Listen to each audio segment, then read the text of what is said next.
او زنی که با شوهر شما رابطه داره، اگر در بین اونها نکاح باشه، یعنی رابطه اونها در اساس نکاح باشه، اگر شما حق دخالتی کردن به امور اونها نداره، یعنی همسر حلالی شای مثلا شما حق نداری مثلا دخالتی بکنید. اما اگر در بین اونها نکاح نباشه، فقط شما میتوانی شوهرتون نصیحت بکنید بدون اینکه به عزت نفس شوهرتون برسه. مثلا شوهرتون میتوانی بگی به خوبی که مردک جان مثلا این رابطه حرام ترک بکنی که خداوند به سبب نحوست همین گناه یک بلای بزرگ در خاندان میبیاره. خب یعنی به همین خیلی سخنها قطعی به یک اندازی خوب و نرم شوهرتون از این کار گناه باز داره.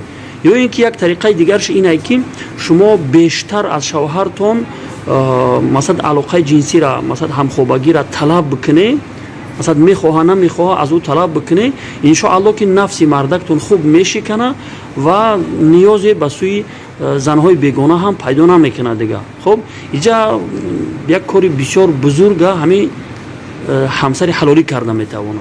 خب یعنی این چیزی هست که من چند بار همین گپ میزنم، بعضی ها بسیار مثلا پیسخند زده هر خیل گپ میزنن، ولی واقعیت است.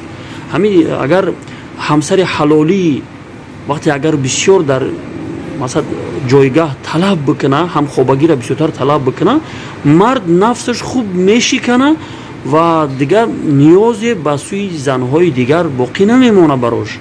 خب یعنی چنان ای همین همسر حلالیش اگر سیر کرد که دیگر نفسش شکست و آرام شد، پس دیگر نیاز به دیگر زنها باقی نمیمونه. باور کنی واقعیت است.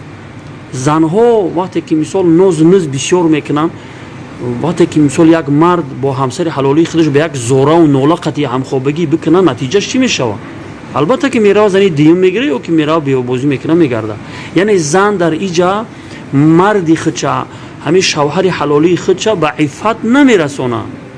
بسیاری زنها همین خیل هستن، سرم در میکنه نمیفورم، همین خیل بهانه ها قطعی بیچاره مردک دیگه مستر میمونه دیگه، پس مجبور میشه برای زنی دیم بگیره یا که مثلا بیابازی بکنه اگر اون فاسق باشه. این خیلی کاری مهم است.